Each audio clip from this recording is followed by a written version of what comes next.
Let's talk about carrot cake.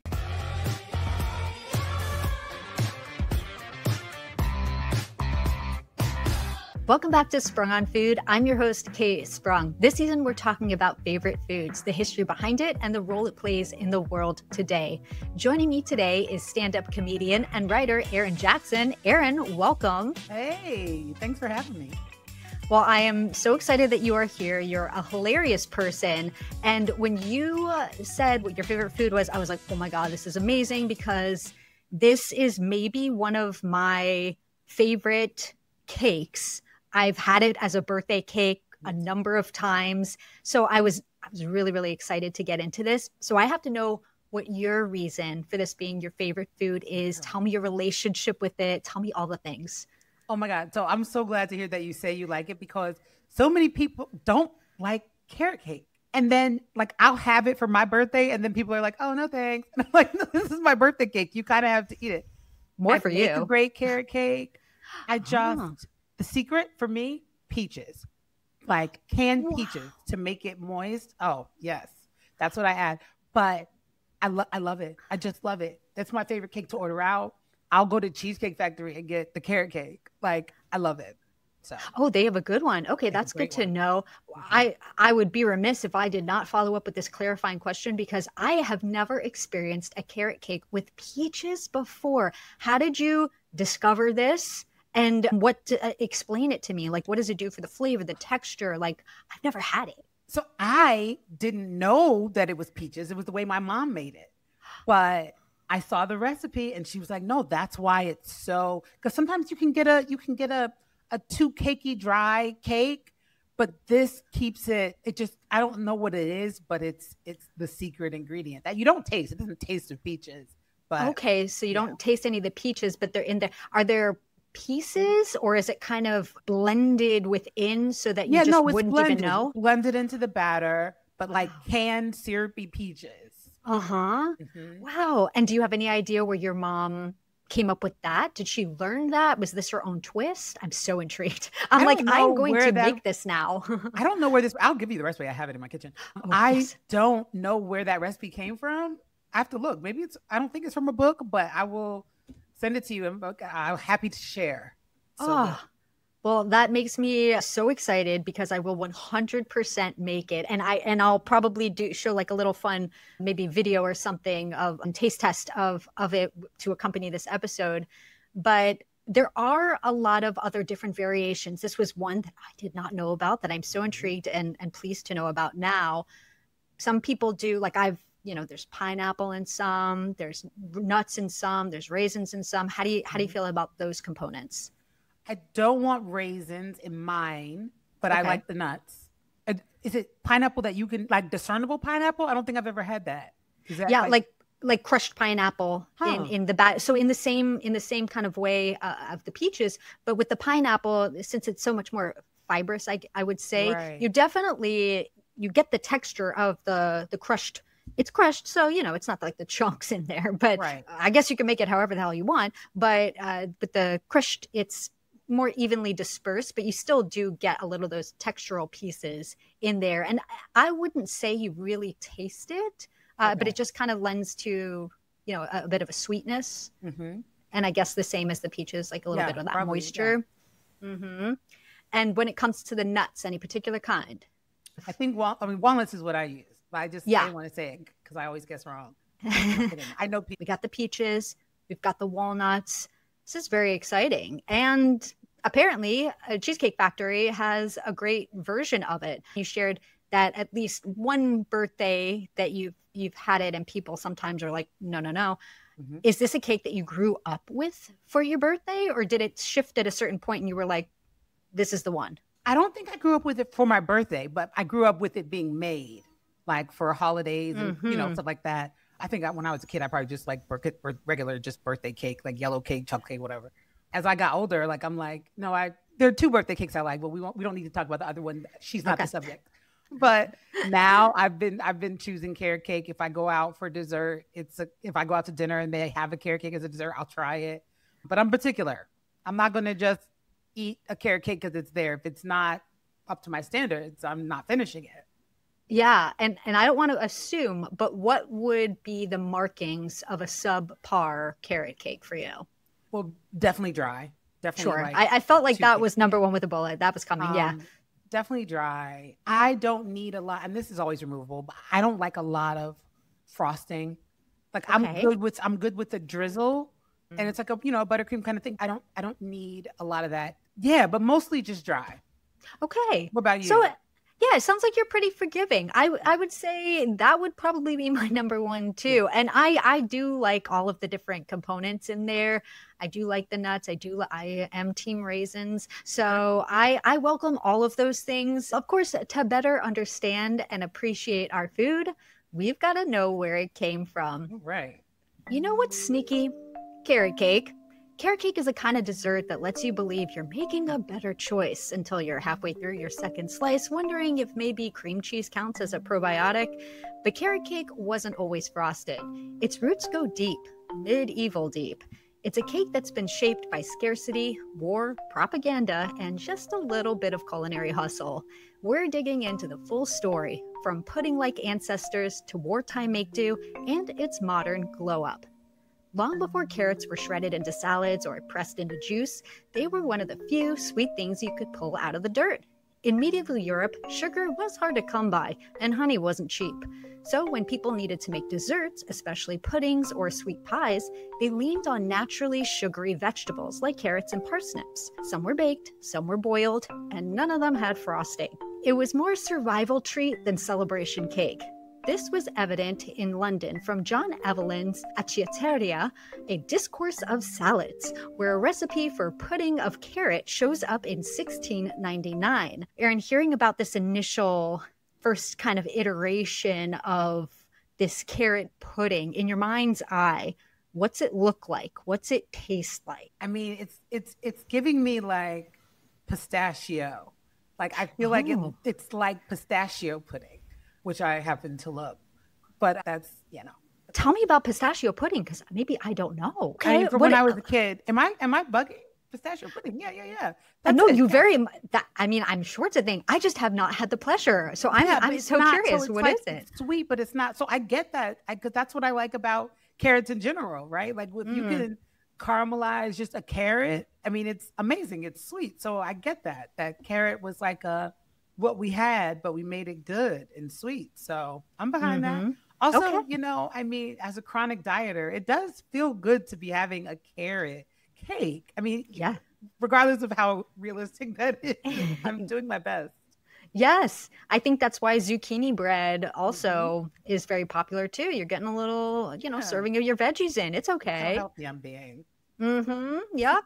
Well, just a few years after Evacuation Day, when British troops and Allied loyalists evacuated Boston during the Revolutionary War, Amelia Simmons' book, American Cookery, first published in 1796, included a carrot pudding recipe using boiled and strained carrots, eggs, sugar, butter, cinnamon, and rose water. Still not the carrot cake we're used to today, but an example of the evolution for sure. Now, fast forward to 1814, when a Frenchman named Antoine Beauvilliers, a former chef to royalty, published a recipe for gâteau de carottes in his cookbook L'Art du Cuisinier. That recipe showed up in English in 1824, and it looked shockingly like the early blueprint for modern carrot cake. Grated carrots, flour, fat, eggs, sugar, still no frosting, but it was a start. Meanwhile, in Switzerland, people were baking rouble-torte, a carrot torte made with ground almonds and lemon zest. It's a staple at children's birthdays and often topped with adorable little marzipan carrots, because if the Swiss are good at one thing, it's precision and pastry. So we're starting to see the transformation from carrot pudding to more of the carrot cake we recognize today. And cut to America, and the first published recipe for a carrot cake came out of Wichita, Kansas in 1929 from a women's club book called The 20th Century Bride's Cookbook. But when did carrot cake start getting some of those textural components in it? Well, early U.S. carrot cake recipes in the 1930s, like those found in Chicago Daily News Cookbook in 1930 and Prudence Penny's Cookbook from 1939, regularly included raisins and nuts, typically walnuts or almonds, representing a step beyond earlier versions that were more modest. So we've got some of these book titles that are very interesting. We've got The Discourse of Salads, and we have The Bride's Cookbook. If you had to create your own cookbook, what would it be called, and what kind of recipes would we find in it? Oh, it would be called Starchy, because Okay. That's grabby and pithy. I like it. Right. And it also sounds like early carrot cake is just banana bread without like it, because it feels like, you know what I mean? Like if it doesn't have the drizzle, it's just a loaf, like, you know what I mean? Like a muffin kind of thing. And that tracks. I don't necessarily need any of that. So yeah. I mean, I would have lots of breads. I would have banana bread. I love carrot cake. I love bread pudding. Right. That's another thing that I'll try out. And if it's good, it's, you know, so yeah, it would be like starchy. It would be rice and potatoes and bread. That would be my cookbook. Oh, I love it. How I ended up as the lovely person I am today. Like I love a starch. Oh, there would be fussy, but it was worth it. Listen, there would be a big following for this, I'm sure. These are comfort foods, and these are things that are just very, I think, found in wherever you are too. So I don't know if there's a publisher out there that wants to snatch up this idea and make it happen. I think it could be huge. Yeah, just high carb cookbook. High carb. Like, that's what we would do. We'll position it right next to the Atkins diet book in bookstores, and then people can just make their decisions. People know which one they want. You don't want the other one. You want it's not even a competition. They may have to stop and think and question their life decisions, but like, my money's they're going for starchy. Well, years later, we jump to the 1940s, where carrot cake got its unlikely breakout routine. Thanks to World War II in Britain, the government was rationing sugar, fat, eggs, a lot of the main ingredients that go into a dessert. Enter the Ministry of Food, a government department that told people what to eat, how to grow it, and reminded them that finishing your plate wasn't just polite, it was patriotic. To deal with the shortage of sugar, the ministry went full PR mode and declared the carrot a kind of culinary superhero. Posters praised it, recipe leaflets featured it. I would love for you to describe what it looks like to anybody who's listening as a podcast and learn what you think of it. So I am looking at a cartoon of a carrot in maybe a tux with a top hat.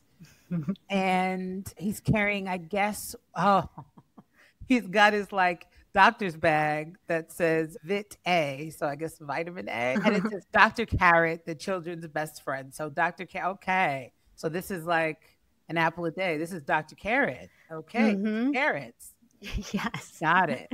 Dr. Carrot in the house, yes. Now let's talk about one of the greatest culinary myths ever cooked up. The carrots improve your night vision. Technically, yeah, carrots contain beta-carotene, which the body converts into vitamin A, as you saw in that poster. And vitamin A is essential for maintaining healthy vision, sure. But will they give you superhuman, see-in-the-dark, cat-like vision? Absolutely not. That story took root during the Blitz around 1940, when the British Air Ministry didn't want to admit they had developed radar technology to detect enemy planes. Instead, they claimed their ace pilot, John Cat Eyes Cunningham, was so good at shooting down planes at night because he ate lots of carrots. It was a convenient and completely fabricated explanation. Newspapers printed it, posters reinforced it, and suddenly people were planting carrots and feeding them to their kids in hopes of becoming nocturnal superheroes. This was disinformation at its finest. All I'm hearing is the government lies to you. That's all I'm hearing. Wow. Yeah. That's shady. Yep. They were told, hey, this is going to make your vision better. Are there any other bits of information that you've heard, or maybe what would be considered an old wives' tale that you're not buying and feel very suspicious about? Oh man, that exercise makes you lose weight. Oh, okay. No, okay. I think that when you exercise, you get sleepy, right? Is that right? And when you're sleepy, you don't feel like going to Chick-fil-A. That is my philosophy. Okay, it's one of those vicious cycles. To be wide awake, so. I'm not buying the propaganda. Okay. Neither should you. Okay. You. And don't listen to the old wives. They don't know what they're talking about. Yeah. Okay, very fair. We need to keep you awake, so don't exercise. Also, we're not medical professionals, but to do with that information what you will. Yeah, I mean, Well, British citizens were encouraged to plant carrots in their victory gardens, a patriotic push to grow your own veg during wartime rationing. Launched under the slogan, Dig for Victory, the campaign turned parks, backyards, and even bomb sites into carrot patches, among other plants. This way, you could throw them into everything: soups, jams, stew, and yes, even cake.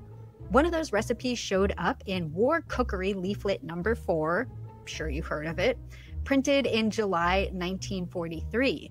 The cake? Well, cake might be generous. It called for only 3 tablespoons of grated carrot, some margarine, oats, golden syrup, dried fruit, and just a spoonful of sugar, because the rest of the sugar was likely reserved for tea. The result was dense, barely sweet, and probably best eaten while thinking about something else that tasted better. After the war, sugar rationing lingered in the UK until 1953, but once it was lifted, things got decadent fast. Carrot cake, once a modest, frugal loaf, started to get a glow up. Erin, we're about to see this version of carrot cake that we know today, but what do you think about some of these earlier versions and iterations? Would you have been interested? I mean, based on the fact that you aren't, an overly frosted fan, maybe some of these are interesting to you. What do you think about some of them? I don't know. I just don't like a dense cake like that. And I don't understand how 3 tablespoons of carrots can give you any, like, how big was the cake? I need to understand. I know. Was it like a disc? Because like a spoonful of sugar and 3, that's not a carrot. That's no. I know. So that probably wouldn't have been my jam. No, me either. And I wasn't even thinking about it as potential foreshadowing when I was thinking about it not having enough carrots, and this would not have been a pleasing one to me. A table, I mean, how do you even measure a tablespoon of carrots? Tablespoon is so small. It's a whisper of a carrot in a cake. Okay, so those were not it for you, but hooray, we're gonna start seeing the version that we know today very soon. Okay. In the United States, carrot cake became trendy in the 1960s and 70s, especially among health-conscious eaters who still wanted dessert. It had whole grains, it had nuts, it had a vegetable. What more could you ask for? Well, maybe frosting. Luckily, cream cheese frosting made its entrance around this time, and that's when carrot cake went from wholesome to irresistible. And all thanks to a 1965 recipe published by Philadelphia Cream Cheese that included cream cheese-based icing on carrot cake. It helped popularize that tangy topping as the standard for the dessert. In 1968, Better Homes and Gardens cookbook had a recipe for carrot pineapple snack cake, which included half a cup of crushed pineapple in the batter for added moisture and flavor, alongside cream cheese icing. By the 1970s, pineapple moisture enhancers appeared regularly in carrot cake recipes. Additions like pineapple, coconut, among raisins and nuts turned into a kitchen sink situation, but somehow it worked. Carrot cake found a home in diners, cookbooks, and eventually upscale restaurants. Some of these, ingredients cause debates among others, but we've already covered our likes and dislikes or preferences for the nuts versus raisins. Are there any other hot takes that you have about food, or maybe just something in general that you fully stand by? I do love that, carrot cake took off when cream cheese frosting entered the building. It's like, we talked a little bit off air about Love Island, and I was, it's like the bombshell entered the villa, the cream cheese came, and then they paired up, and then, you know what I mean? Then they won the 100K.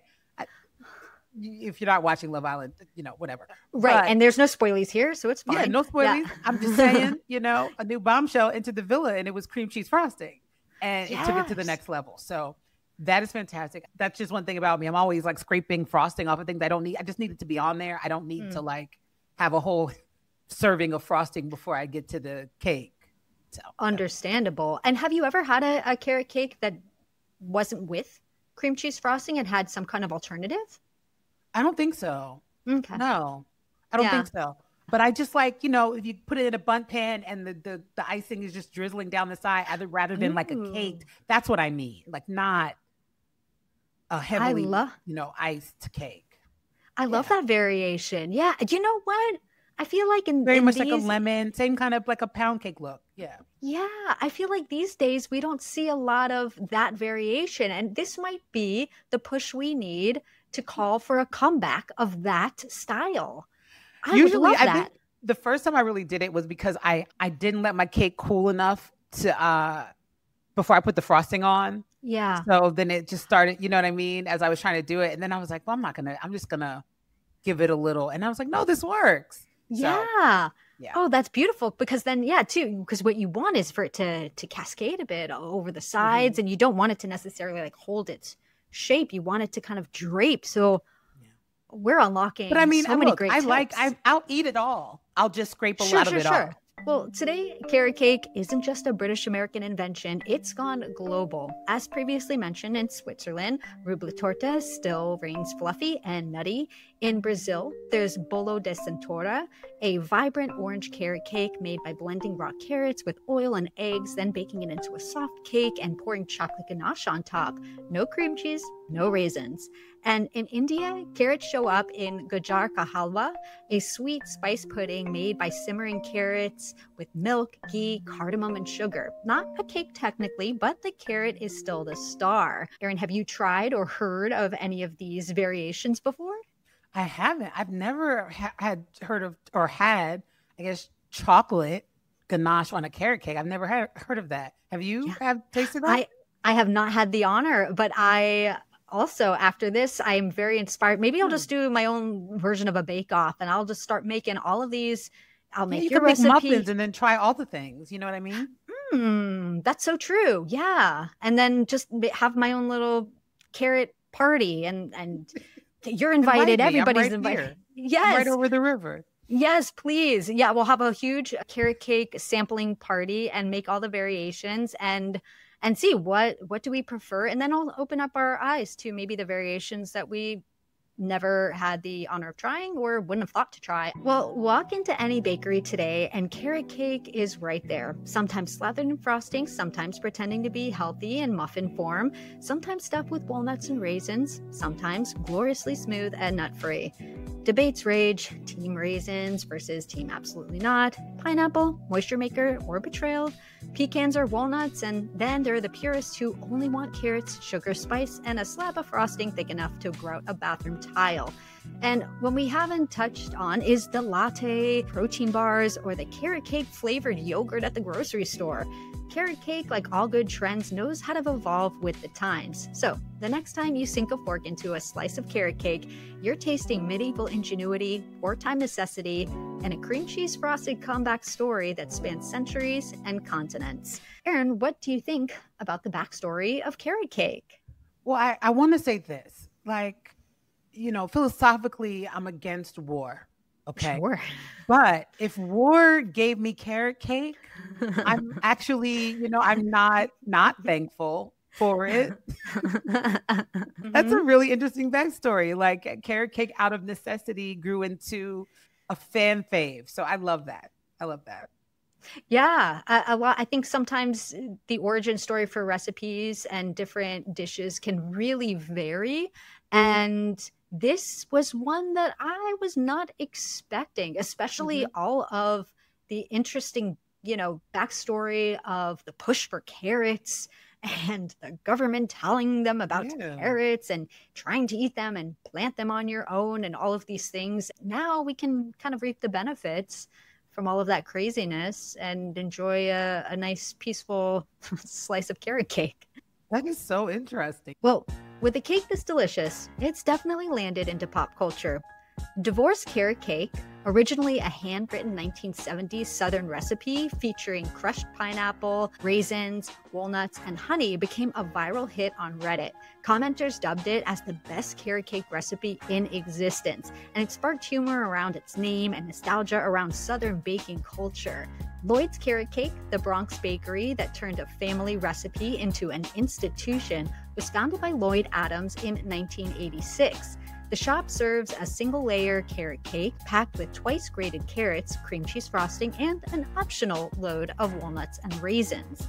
Carrot Cake Murder from 2008 is a cozy mystery novel by Joanne Fluke, featuring amateur baker sleuth Hannah Swenson. In the story, Hannah bakes a crowd-pleasing carrot cake until someone is murdered beside it. A Hallmark movie adaptation starring Alison Sweeney further popularized the fictional carrot cake recipe, complete with pineapple, walnuts, and cream cheese frosting. The Guinness World Record for the largest carrot cake went to Surrey's Guildford Town Centre and St. Germain's Bakery in Canada in 2016.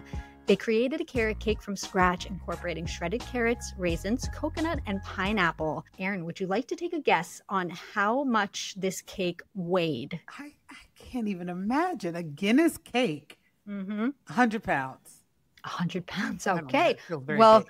By Price is Right rules, you would win, but it actually weighed 4,575 I knew that. pounds. It's ridiculous. I knew that Guinness. I knew that was wrong. Listen, wow. I know. Yeah, almost. What 2 is that? tons. 2 tons. More than 2 tons of cake. Does that sound like a dream or a nightmare to you? No, that does sound like a nightmare, actually. Okay. Okay. You're like, I could basically live in that cake. Oh my goodness. Yeah, wow. Massive. Yep. Kudos to them. What do they do with it then? When they make it, I hope all of this cake. I hope all of the spectators and maybe everybody around the city was invited to come over afterwards and eat some. And National Carrot Cake Day is celebrated in the U.S. and internationally on February 3rd. Have you been celebrating? I have not. Oh, okay. Well, put it in my calendar now. Yes, mark the calendar. Are there any other pop culture moments that you can think of, or any final words that you have about your favorite food? I don't know if I know any pop culture moments, but I guess my final words would just be, carrot cake, I love you. And the more people that don't want a piece of my carrot cake, the more carrot cake for me. I'm grateful for you. And for not for World War II. I'm grateful for you. I love it. Erin, thank you so much for joining me to talk about your love for carrot cake and helping me to tell its story. Thanks for having me. This was cool. Thanks for watching. You can find links and more info in the description below. Don't forget to give this video a thumbs up and subscribe to the channel if you haven't yet. See you next time.